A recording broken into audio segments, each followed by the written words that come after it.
Hi, I'm Lori Sharonbrock, and I'm here today with Chris Schucker of Digital Horizons, bringing you great information about home technology.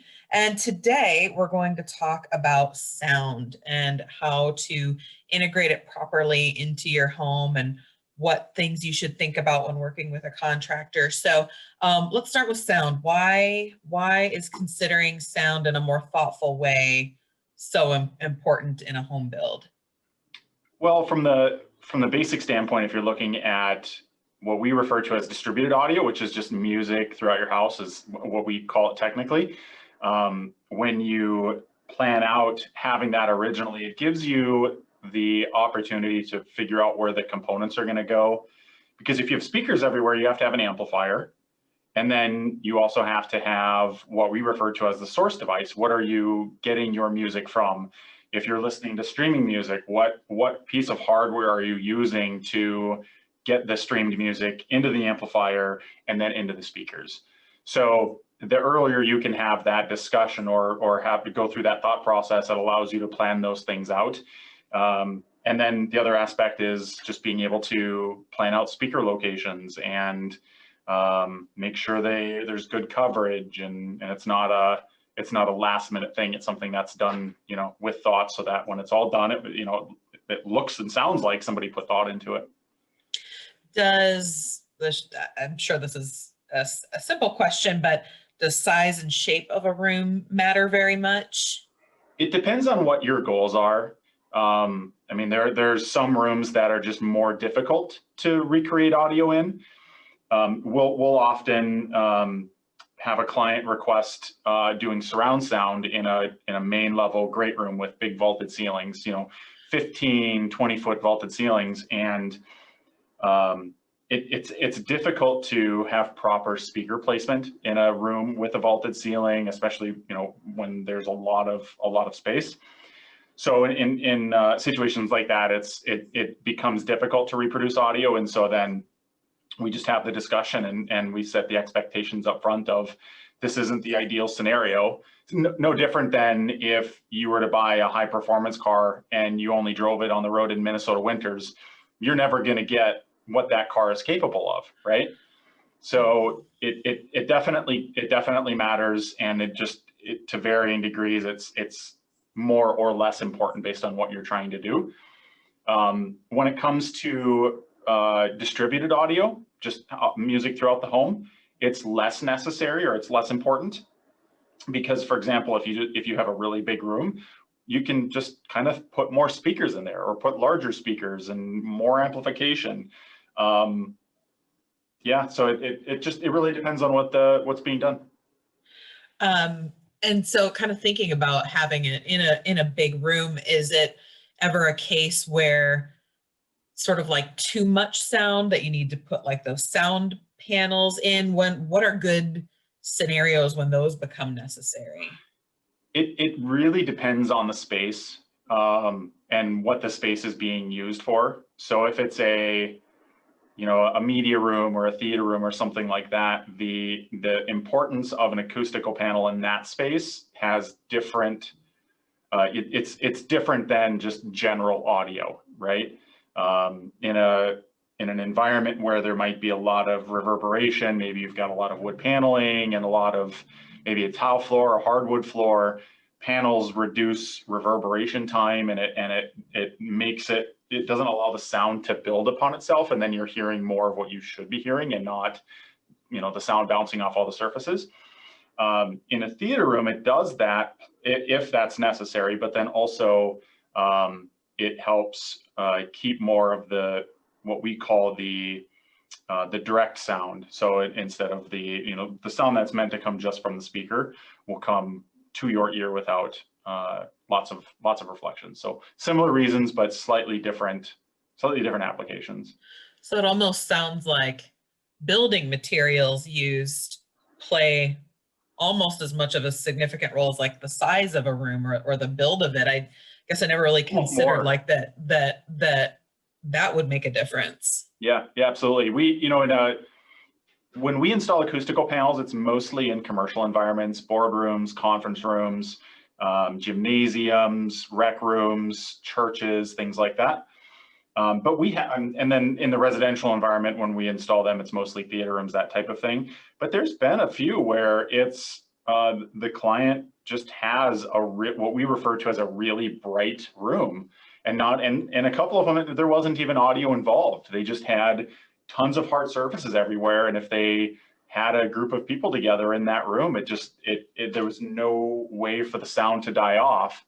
And so I think what we ended up doing, if I remember correctly, was just a series of paintable panels, and we just painted them to match the wood, and they were kind of out of sight, and they didn't even look like they were acoustical panels. It was really neat.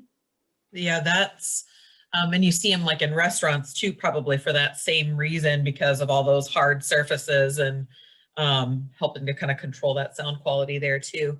Yep. For a basic but well done sound system, what should someone consider budget wise? Like, obviously, you can probably, the sky's the limit in there, Yeah. but what is an ideal spend look like for a good sound system in your home?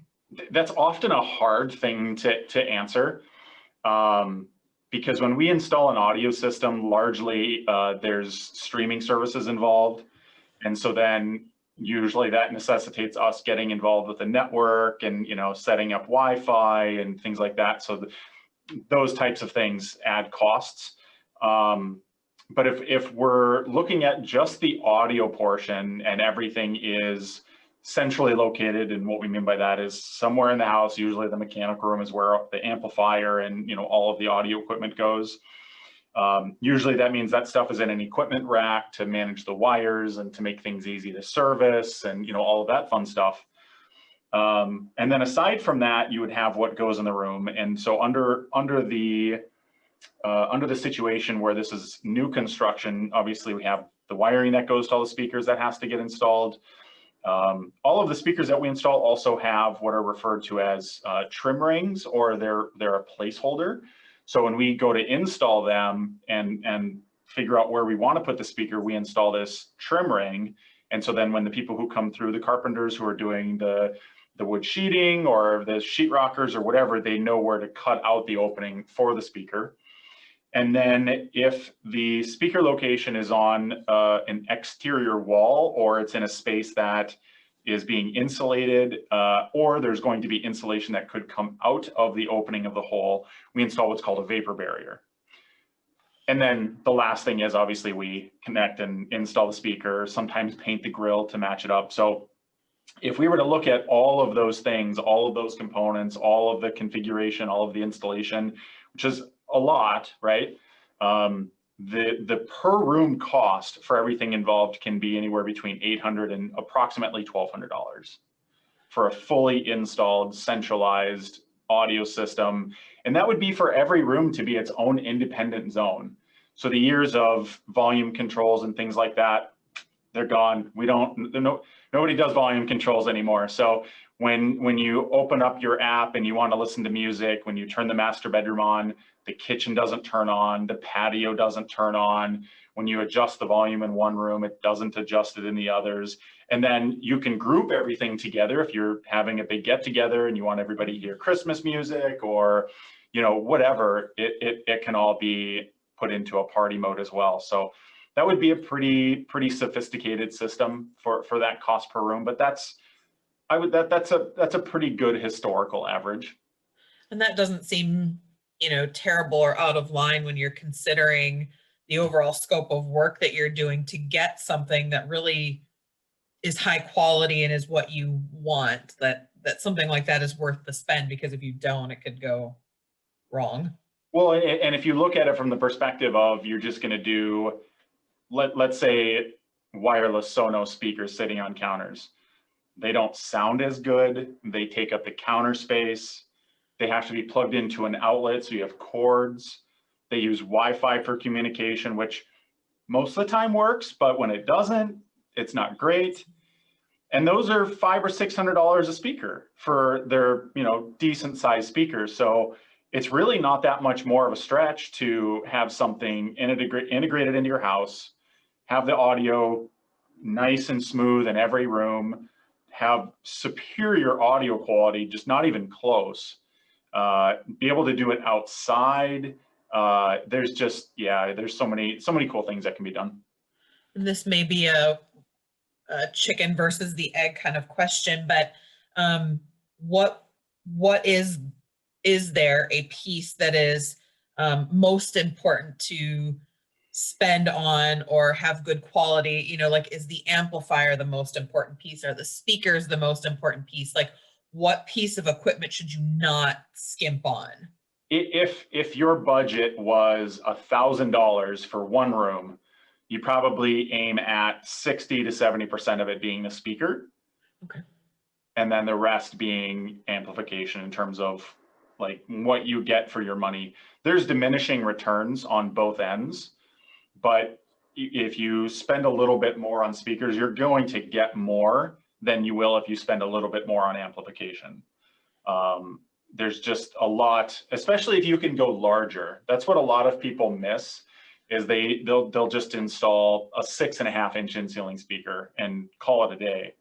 That's not that big of a driver. You know, I mean, you know, a 6.5-inch speaker is relatively small in the speaker world, and the range of sound it can create is small as well. I mean, it still sounds really good, but if you compare it to an 8-inch in-ceiling speaker, there's a lot more surface area, and if you understand a little bit about physics, you'll understand that more surface area means longer sound waves, which means a more full sound. You get more low and mid-end sound.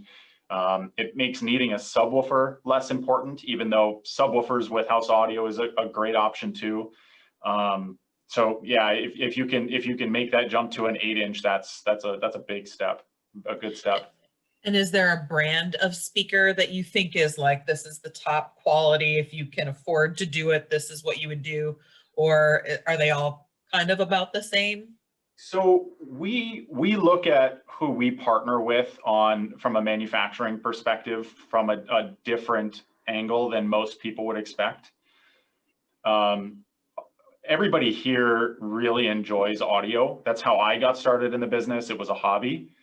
And we don't sell anything or work with any manufacturers that don't make good sounding stuff. But and not so much the audio portion, but to a certain degree, the audio portion, we look at the manufacturer from the standpoint of how do they support us when something doesn't go right? Because nobody comes to us in most instances for the brands that we work with. You know, if I named 10 brands of manufacturers we work with, you probably wouldn't know 70 or 80% of them, because they're made to service people in our industry, integrators. We work with Sony, and we work with Yamaha, and we work with Paradigm, and, you know, Samsung, and the big names.